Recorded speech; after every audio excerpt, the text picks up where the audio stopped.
Welcome, ladies and gentlemen, to another exciting episode of the Tribune Show, episode 2. Today, testing history. Excuse me. I am excited to get things rocking and rolling, checking everything out, getting better at this as we go. So I do appreciate everybody tuning in. Um, with everything that's been said on this topic, there's a tons of different directions that you can take it, and I don't know if anybody's going to be able to guess the way I'm going to take it. So, but in any case, we don't have to dive right into it, although we will as usual. But again, I do want to touch on just a few things. So now, Tuesday nights, I'm doing the True Earth debates. It was something that I was very ambitious before and thinking I could do it every single night and bring that to YouTube and to Rokfin. Um, but with the processing times and with me unable to figure out this streaming thing until just now, it really seemed like it was going to be impossible. I still unable to stream it live to everybody because of the buffering difference, but I will be able to play it the next day. So for YouTube and Rockfin, for those of you who do not have a TikTok account and who do not follow me over there, you can catch the full True Earth debates over here on our channel on Wednesday night. That's when we are going to be doing our live watch party. I will be in the chats chopping it up with you all, and I hope you'll join me. Now, with that out of the way, let me go ahead and pull up another little sponsor here. While you go and check out those True Earth debates and even sitting through this show, be sure to grab yourself a snack. And what better snack than the Truth Smacks? Truth Smacks, they are spreading truth one delicious morsel at a time. And you can get yours at truthsmacks.com, now infused with peppermint. It's perfect for the holiday season. And my gift to you, as usual, will be a 10% discount via promotion code SKY at the checkout. So be sure to check that out. And while you're there, the real meat of the matter is going to be on the research page. There, you're going to be able to find all kinds of tidbits of truth, links, and data regarding things like the true Earth, things like germ theory, all the like really good stuff over there. So be sure to go check them out and use your promotion code because those snacks are really good. They're organic, so you really can't go wrong there. And with that out of the way, you can also keep up by downloading the Flat Earth, Sun, Moon, and Zodiac Clock app. Do not be caught without a good Flat Earth proof or good reference. You can go and get the friend finder and see all the other people who also know the fact of the true stationary Earth. Now, let me go ahead and where do we go here? Awesome. So today we are going to be covering history, testing history, um, which I find very interesting. Even in the word, you break it down. Most people are no stranger to this. That it, literally sounds like his story, which is unfortunately what it is. We were all taught in school or from somebody growing up. Somebody along the line lets you know that history is told by the victors. And unfortunately for us, that's not always the best way to get the truth of the matter of what actually happened in every situation. But I digress. Without getting into too much specifics, let's go ahead and get into some of this stuff. Before I do want to pull up something really funny here that happened over on our live True Earth debate. So again, let me go ahead and pull this up for you. Just take me a moment. And the craziness of the True Earth debates is, there are people from all sides of the aisle that I'm hoping to get to this channel. And regardless of what cosmology you believe in, there's no hate. You are definitely welcome to the discussion. I myself tend to believe that there's more evidence for a flat stationary plane. And here we go. Let me find the minute here that it was at. Anyway, sometimes in these debates, I'll get like 3 or 4 Globers at a time. And because it's my show, nobody's really going to be talking over me, thankfully. Not too much anyway. Every now and then you got to mute somebody, but it's actually pretty good over there, very civil.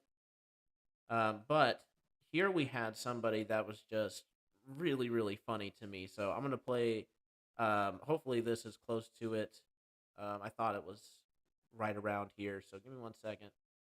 And where are we at?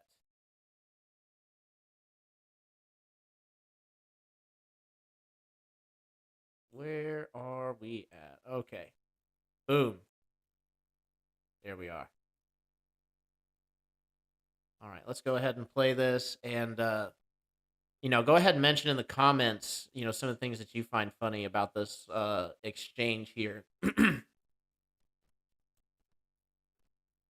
Give you a stronger response then. Your radiometric dating is not founded in science. It's actually been debunked several times. People sent in dinosaur bones, and they got sent back at being only like a couple thousand years old. And the scientists had to be like, well, you have to tell us it's dinosaur bones because we have to actually put it in the computer that it's dinosaurs and do it a special way. No. Drago, what does that have to do? Yeah, I know. What does that have to do with the edge of the earth? I asked you a question. The age or the edge? I'm sorry. Edge. The edge. He's saying edge. Oh, I misheard you. That's my bad. Oh, okay. My bad. I thought you said the age. Yeah, radiometric dating. Maybe is it's a joke, my accent. man. Sure. No, that's fine. That's completely my bad. Edge of the Earth. Again, you're presupposing that we're in this space, like we're a flying space pancake in the solar system. You really should. If it's flat. Yeah. So just look into the older cosmologies. If you. Oh my goodness. I would have let this keep going, but I mean, my goodness, how many times if you do believe in a flat stationary plane, how many times when you're having a conversation with somebody new to this, do you hear the where's the edge of the earth argument? It's like, my goodness, they really don't have anything new to try to debate this with. And that's how you can really tell, oh man, this is a really good place to pause. I'm going to let it continue. If you look into like what the Egyptians believe and things like that, like they believe that we're like, let me make it as simple as I can. We're basically the basement of the universe. Everything else is like above us except for like the 8 miles that we can dig down. Maybe that's a little bit more, but it just gets denser and denser. Speak the truth. So we just don't know. Everything we can measure. If there's something flat, why can't I go to the edge if it's flat? So you're assuming there's an edge. Oh yeah. So you're getting the why would you not have an edge? So you're getting the information from Flat Earth Society that is the government-controlled opposition. All right. I wouldn't even say Good. that. Continue. It doesn't matter. Yeah. They may just be unintelligent. But I would say this. If there is an edge, we're not able to go there because all the governments of the world signed this Antarctic Treaty that actually prohibits free travel and free exploration, anything past the 60th South Parallel. So if there is an edge, that's where it would be, and we're not able to go there freely to check it out. But there is a chance that there's not an edge. Think about this. All the mainstream media. So again, it's like, even though we can clearly explain it's a completely different cosmology, we're not suspended in space, these people would just double down. I'm like, well, where's the edge? Where's the edge? And I explain this treaty. And let me get past this part here and listen to his response to the treaty. This absolutely killed me. Media is out there saying that it's a possibility and a good one that we live in a simulation. Let me ask you something. You've played video games, haven't you? How many video games out there are just regular flat maps? Most of them. All right, so why can't we be something like that? Why are we assuming that we have to be suspended in this nothing because some people a couple hundred years ago thought this up and thought that it could work if it went this way? And if you read the preamble to Copernicus's work, you'd see that that's exactly how it was presented.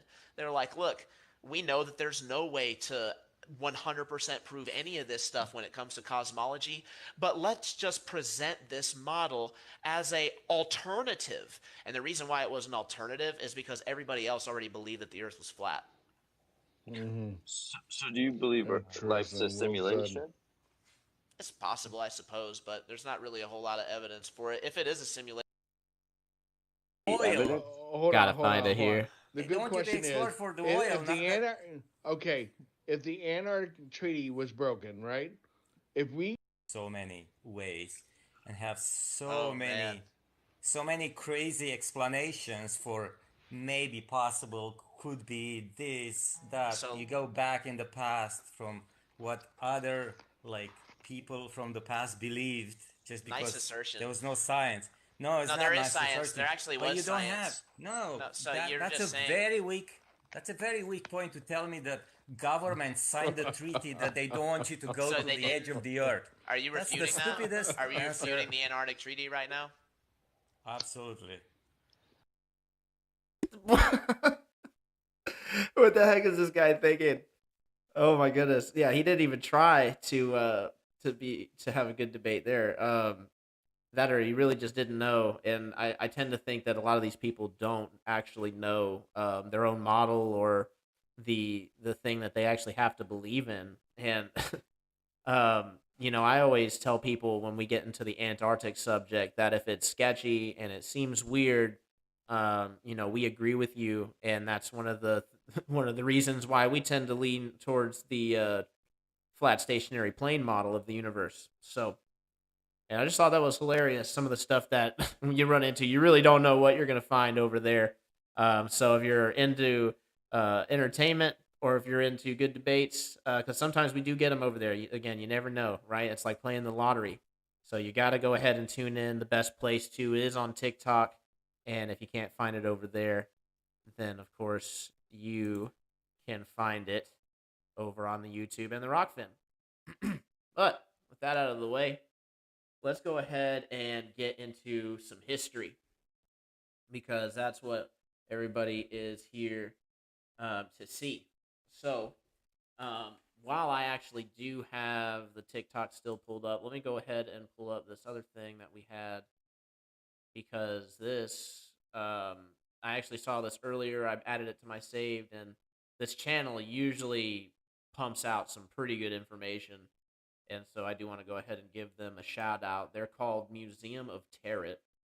So anybody who's following me over there, definitely follow them, because they do, in my opinion, a lot of the heavy lifting.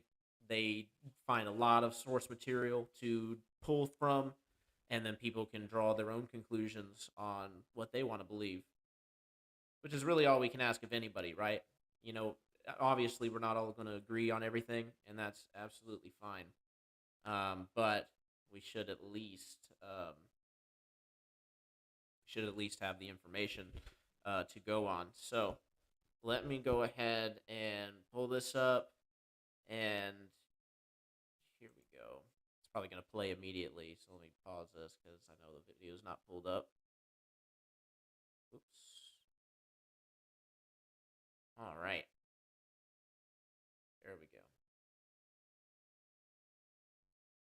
go. A1 streamer here, guys. You've seen it here first. All right, there he is. Museum of Tarot. Let's go ahead and unmute this. Play this video. Evidence that the Tower of Babel was real, but it's not what you think. This is an extremely rare antique map from 1575. This is the city of Cairo, and you can see down here in the lower right we have the Sphinx and the pyramids. But there's a very interesting anomaly. The title says, Kairos Ove Olam Babylon, Egypti Maxima Urbis. Cairo, which was known as Babylon, the largest city in Egypt. Wait, what? On the back of the map, we see the page of the book that actually gives a description. It's titled Greater Cairo, and Cairo, which in the Arabic language is Mazar Mizr, in the Armenian Masar, Al-Kabir in Chaldean, in Hebraic Mesraean, and the Latins call it Babylon. Was this some kind of mistake by the map maker? No, there are other maps from the era, many books that actually say the same thing. We have Munster's Geographica from 1540, and there is Babylon as Cairo. Bertius's Universalis Tabula from 1618, and we've got Babylon right here next to Heliopolis and On. We have the biography of one of the early crusaders, Geoffrey of Villehardouin, 1829, and we can see that when he went to Babylon, it wasn't Babylon, it was Babylon, Cairo in Egypt, not the city in the Euphrates. There are even modern structures that still exist in Cairo that are named Babylon. This is the Babylon Fortress, or at least a reconstruction of it, and you can go visit that today. It sits underneath a church in the Coptic area of Cairo, and we can see the round towers of the Fortress of Babylon. This is the plaque from outside that church. And what this is another example of historical revisionism and writing things out of history being done by the church. The most obvious conclusion to this is that the Tower of Babel was the pyramid. So what do they tell us about the Tower of Babel? It's that mankind came together. They had one unified language. They built this structure that allowed them to reach out and become as God, and it pissed God off. Man, you mean to tell me that humanity might have had something going for it before the church? Well, we gotta hide that shit. In other videos, I've read to you from Egyptian initiatory texts from the mystery tradition where they bring in an initiate. They put them in the womb of rebirth in the pyramid and give them drugs and allows their consciousness to go off beyond the body and mingle with the gods. This was called the ritual of the twice born, where you were born again, or you were resurrected from the cavern of stone. Even among mainstream historians, Cairo in ancient times was known as On, the city of light. It was basically a university town for the priesthood that worked at the pyramid complex, and people would come from all over the world to train and study there in order to disperse this knowledge out to their respective homelands. So you take the city of On, and then you take Babel, and Babel means either the gate to God or the gate to the gods. You put them together and you have the gate to God in the city of On. And given what I told you about the initiatory experiences, doesn't it make sense that a device that helps amplify your consciousness beyond your body so you can have these transcendent experiences would be a gate to the gods? Among the Egyptians, they called the pyramids the mountains. And it's very interesting that Moses was said to have gone to the city of On to get all of the secrets of the Egyptian priesthood, and that Moses went to the mountain to get the 10 Commandments and talk to God. So which mountain are we talking about? In some traditions, the Tower of Babel is called the Tower of Nimrod, which is interesting because Nimrod is the same character as Osiris in Egypt. Nimrod was said to be a hunter of the Lord and the first to become a mighty man. Well, the Egyptians took the god Osiris and made him the constellation Orion. Orion is the hunter. The pyramid complex is laid out as Orion's belt, Nimrod's belt. And was Nimrod mighty of body, or was he a philosopher king? A mighty man of old, a man of renown, a man of spiritual strength that had developed himself and become as God. You know what I think happened? I think at one point humanity was a lot more cohesive than they make us think. I think wise people from all over the world came together, shared knowledge, shared pragmatic techniques in order to allow people to transcend beyond themselves and have these experiences. I think the church came in and hid all of these facts to make it seem like we were all savages and we never got along, and that only with their guiding hand can we get to a civilization of equality, of equity, and cohesiveness. What I think they're trying to hide from us is the fact that we already had that, and they took it from us. What if I could show you evidence? All right, so that was Museum of Tarot. And yes, they actually do have a YouTube channel where they do some long-form videos, so I highly recommend you give them a sub and go and check them out. Let me get back over here. Where are we at? Oh, yeah. So the reason why I like that channel is because, you know, you can learn a lot when you start digging into, like, the etymology of the words and start realizing that we really are led to believe a whole, you know, mysterious thing. Like we really don't know that much about these like ancient people, and they push the time out thousands and thousands of years. And even if you look at the mainstream, they'll admit that they have no idea exactly when the pyramids are built. And I actually tend to agree with that. I actually think that with this kind of stuff, we really can't know. Unfortunately, we're kind of stuck to belief, which means that we can't ever know it. So, but we can definitely think it. We can have our opinions, and it's definitely great things to speculate on. The Tower of Babel being the pyramids struck me as really, really interesting. Now, Christians would probably say, well, the Tower of Babel was destroyed, so that doesn't make sense. To which I would say, maybe there was a destroyed pyramid. We just don't know. Um, Again, we just don't know. But speaking of the city of Cairo, there was another interesting find that I ran across. So let me go ahead and get that pulled up. Let me close you out. We don't need you anymore. This is a discovery. This is an article originally posted from, um, where is it at? EgyptToday.com. Let me go ahead and share the screen for you all. Boom. All right. And this was something that was really cool because, again, when we talk about history, again, we just got to admit that we really don't know shit about it. So, Pyramid of Queen Ninth, the discovery that rewrites history. Oh my goodness. All right, so Cairo, 23 November 22nd. Number of activists shared a picture of renowned Egyptologist Zahi Hawass announcing a new archaeological discovery in ancient Saqqara and Giza that rewrites history. Okay, we got that. There he is. There's the man with the discovery. They got like a nice little piece of Egyptian ruin behind him from Twitter. Let's go here.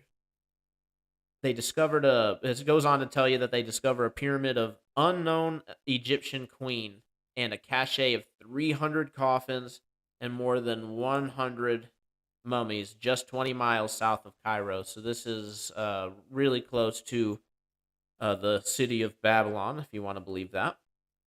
However, the picture that circulated Twitter dates back. That doesn't really matter too much.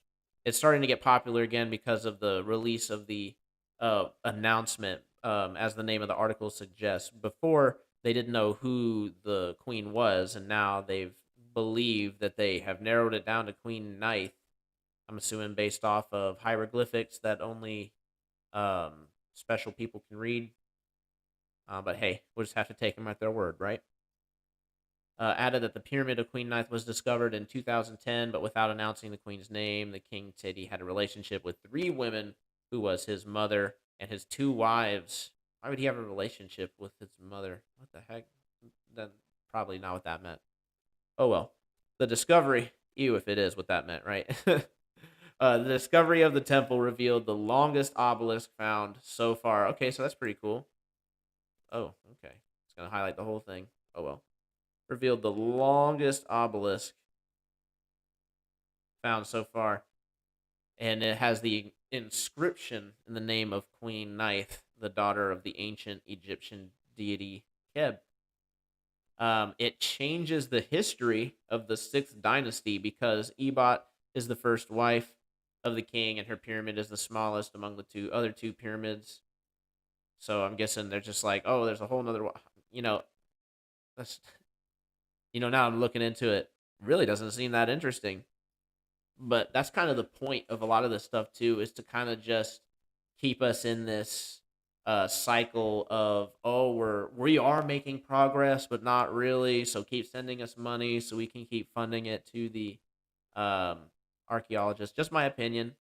Everybody is free to develop their own. But I think that things like this are just hilarious because it reminds me a lot of honestly, it reminds me a lot of space stuff. The only difference is that you can actually go here. So yeah, there is a benefit in that you can actually go here and see that they discovered this extra pyramid. But again, who's to know, exactly who it was actually for, what it was for, if it was even a tomb. A lot of these pyramids, they don't even find bodies in. So it's like, why would you assume that they're all tombs? But what I do find interesting about this is that, besides this last line, which I'll read here in just a second, um, but besides that, is that even if we assume that they're correct in dating it, that it's like thousands of years old, and that they found this mummy of this queen, I just think it's interesting that after all those thousands of years, we still know 100% scientifically that it's a woman.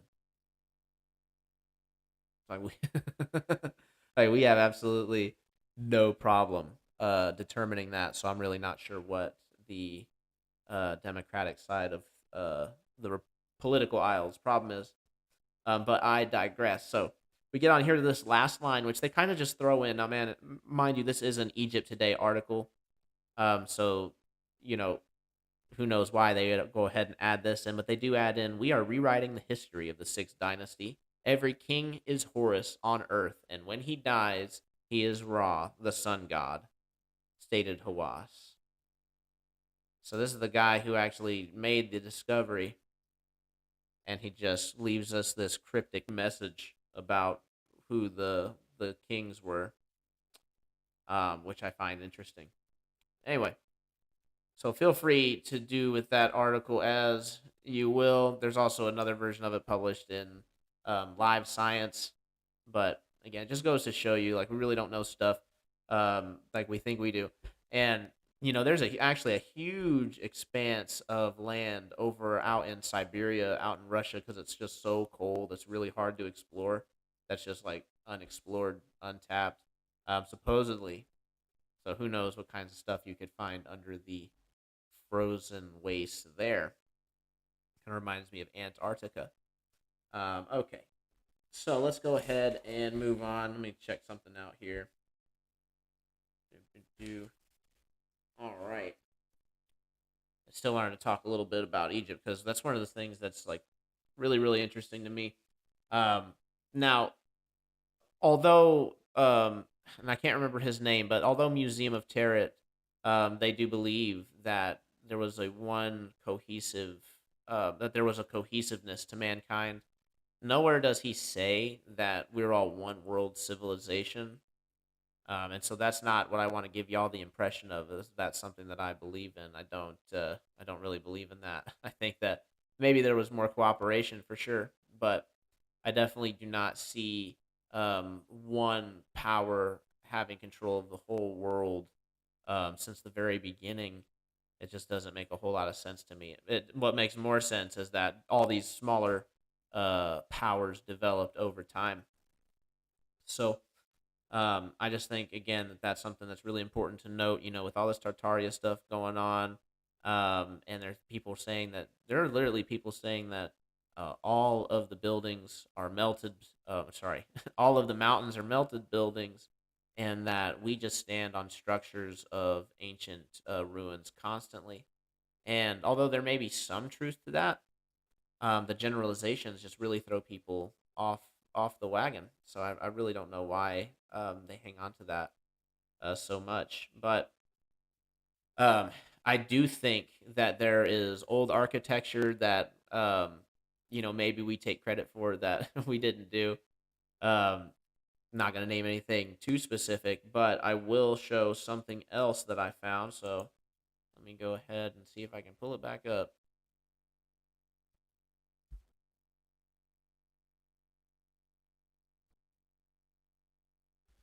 There was actually some Egyptian ruins discovered in Kentucky, I believe, which I thought was just absolutely crazy. Let me see if I can find the article. Egypt's ruins found in America.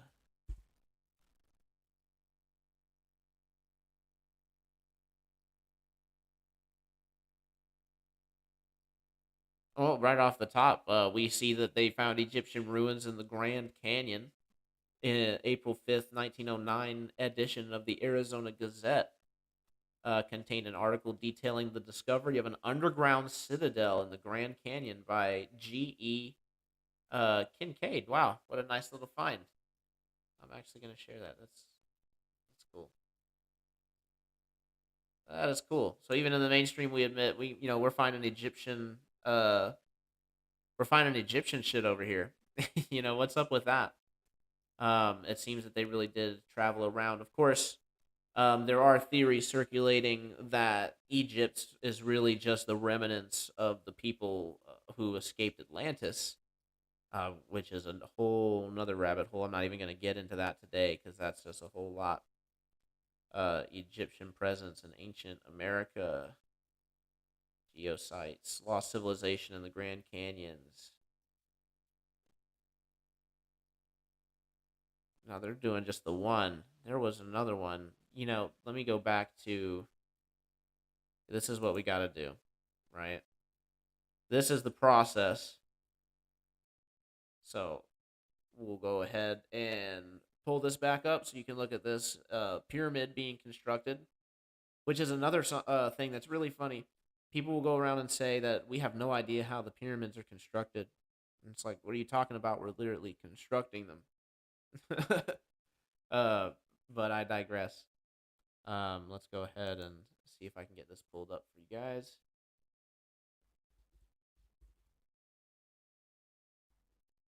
Man, I'm probably gonna have to go back into TikTok because I think that's actually where it was. Now that I think about it. Okay, no worries. This will just take a moment. Scroll past all this Artemis stuff. Everybody and their mama is posting about Artemis, so I'm trying not to cover that too much. I had a video posted on that. You guys are free to go and check it out.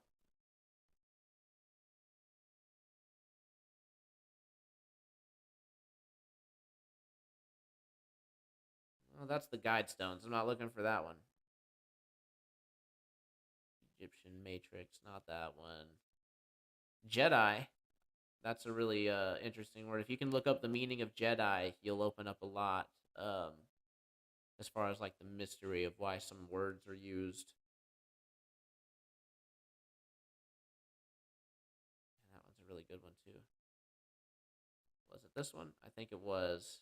Remember a while back. Let me turn this down. When I put out a video showing you proof. Yeah, that's the one. All right. Now we're cooking. Let me go ahead and get it for you. Boom. I know, right? Museum of Terror again. This guy has all the gold. Not all of it, but a lot of it. All right, let's go ahead and watch. That they unearthed an Egyptian temple while they were building a dam in Tennessee. That video got over 2 million views, and so many of you came to me afterwards looking for a follow-up. Well, I got to work and found something that's going to blow your mind. This book was published by a U.S. Senator from Kentucky in 1824, and it was the first real published history of Kentucky. Copies of this book that haven't been censored are very rare to find, and this one cost me over $1,000 to bring to you today. But once you see what's in it, you'll know why they work so hard to keep it away from you. Here we see that the principal nations of the eastern continent which have contributed to the people of North America and Kentucky were the Adelans and Kutans, who came easterly through the Atlantic Ocean, and the Istakans and Augusians, who came westerly through the Pacific Ocean. The nations which peopled the western shores of the eastern continent were the Gomerians in Europe and the Atlantes in Africa. The Atlantes formed a powerful empire in North Africa, which gave laws to many nations. Numerous revolutions and invasions took place among those nations, until at last the Atlantes of Africa united them all by conquest in one powerful empire, which extended over North Africa, Spain, France, Italy, parts of Greece, Asia, etc., and lasted many ages under several dynasties and emperors. It was during the splendor of this empire that America was discovered by some bold navigators who were led by the trade winds to the West Indies, in a few days from the Atlantic Islands. They called them the Antilla Islands, which meant before the land, and America was called Atala, or the Great Atlantes. He goes into great depth about these colonies, the different peoples, how they split up into the different tribes, how the colonies were eventually cut off from the rest of the world, and the Egyptians, many hundreds of years later, found them again, reestablished contact, and were eventually repulsed. So this is not just a general overview, it goes into great depth, and I will be reading more from this in future videos. It's very interesting that this initial belief that people came from North Africa to the Azores and then North America, where they had a colony, matches perfectly with the beliefs of the scholar who did the work on the temple in Tennessee. And he describes how they came from North Africa to the Azores and then to the area around Miami, Florida, where they named many of the different areas, such as Savannah. Savannah comes from Suwana, the Egyptian hieroglyphs meaning the place of trade. You can see that represented in this antique map with mound sites that are up the coast of Florida, culminating around the area where the river lets out in Savannah, Georgia, and traveling up that river to eastern Tennessee, where there's a huge colony, which is where the temple in Tennessee was found. And one very important point I'd like everybody to make note of is that to write this book in 1824, there were no previous sources. They went out into the field and asked the real histories and opinions of the First Nations people and tried to record them accurately. This is before 200 years of propaganda and historical revisionism that modern historians and archaeologists are all guilty of. Now I know that there's going to be people jumping in on my comments, attacking me and trying to debunk me with the 30 seconds of propaganda that they read on Wikipedia. So before we get there, let me just say that I personally have no problem admitting that people, ancient peoples of North Africa, were fully capable of sailing and creating colonies. Why do these people have to be so goddamn racist and ignore history? The modern PC environment is all about dividing us, but in reality, we went back and forth all over the world, talked, communicated, and shared ideas. That's just what humans do. I'll be doing a lot more content on these in the future, but for now, if you'd like more information, I'll be making these available on my website. So go to my website, jump on the mailing list to let you know when they're available, and just don't be afraid of the truth. The truth is awesome. Alrighty. Didn't have to give us the school lesson there at the end, but hey, we'll take it. Thank you, Museum of Tarot. Yeah, again, really interesting stuff. Most people, a lot of people that I talk to anyway, out in everyday life have never even heard of that. So, and the thing is, and he dropped that little tidbit there at the end, the spreading and trading, sharing of ideas. Mind Unveiled on YouTube actually did a decent little video on the history of Florida. And although I don't agree with, everything that he says or even a lot of what he says, there is some good information that he does provide. And I do think that there was a lot of evidence to suggest that, that there were, I don't really want to subscribe a name. He was calling them Huguenots in the video, but I need to do more of my own research on there. But there definitely seems to be evidence of like a civilized society, like castles, large forts and people here. When the first people, or actually before before the Spaniards, I got to remember the name of that guy. Man, that would have been a good tidbit. A African explorer. I got to remember the name here. That's my weakness as a person. What can I say? I'm really good with faces. I can remember exactly what the drawing looks like. I cannot remember what the guy's name is to save my life. But, hey, that's neither here nor there. That'll be, I guess, for a future video. I'll pull up Mind Unveiled here and be able to remember the name of the explorer. But yeah, are actually tons of explorer accounts from other so-called third world nations and whatnot that tell just a completely different story than what we're told in the mainstream. And not to say that they have everything accurate, that's just a story from a different perspective. I kind of tend to believe that the truth is somewhere in the middle. But again, just really, really interesting stuff. You could look into, I always thought that St. Augustine was the oldest city. But when you look into it, you can actually see that there's one older. So I don't want to ruin all the fun. Go check out that Mind Unveiled video if you want to know more. Alrighty. where are we gonna go now? I'm not really gonna. I said I wasn't gonna do the Artemis, but I just no. I gotta resist the urge. Resist the urge to go Artemis. Let's go ahead and read some of y'all's comments, huh? Now we'll save that for the second half. Ladies and gentlemen. Oop, didn't mean to play that. Awesome. We're off to a great start. Actually, we're more towards the middle of the stream here, so let's see here. Is there anything else I want to cover in this first half before we move on? We're about to go ahead and kick it on over to the Rokfin only side where we can let our ideas flow a little bit more freely. I don't want to get my channel taken down on the poop tube, so you're going to have to bear with me on that. Ladies and gentlemen, you are free to join the stream for free. It will be premium after the show concludes. I'll go back in there and make it premium. But in the meantime, make sure you go ahead and check it out because it is free. If you want to go ahead and support the other content creators there, then please do so. It'll only not right now. It's $10 a month. They just made an announcement. They are bumping it to $15, but big whoop. You spend more than that on, more than 10 times that just on BS every single month, guaranteed. Going out to eat, buying junk food, drinking soda. Ugh.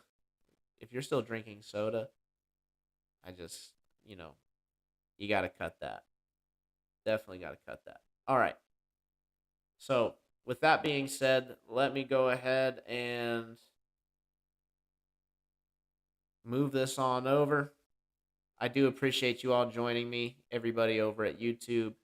Please, I expect to see you all over on the Rokfin stream. We'll go ahead and get into some cool stuff. Since we are talking history, we're going to be talking about what this whole with what just happened over the last 2 years with the jibby jabs and the everybody faking the flu. We are going to go ahead and have to move it on over. But that's obviously going to have a big impact on history and the way we see things, and just really ring some bells. So we're going to be covering all kinds of great stuff. But I will go ahead and see y'all on the other side. I do need actually